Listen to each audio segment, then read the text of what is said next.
Narito ang balita mula sa GMA Integrated News. Take a look what happened.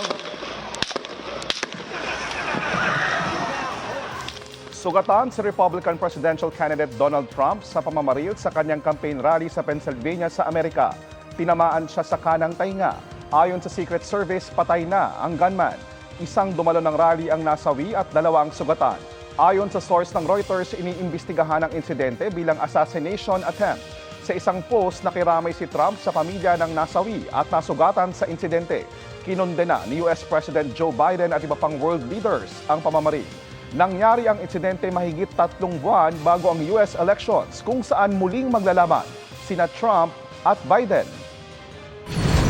Narito iba pang balitang binabantayan ng GMA Integrated News. 5 patay sa matinding pagbaha sa Bangsamoro Region ayon sa OCD-BARM.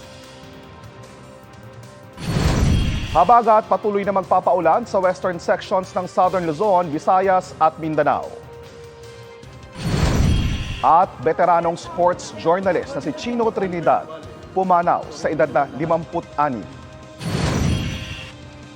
Para sa mas malaking misyon at mas malawak na paglilingkod sa bayan, ako po si JP Soriano ng GMA Integrated News, ang News Authority ng Pilipino.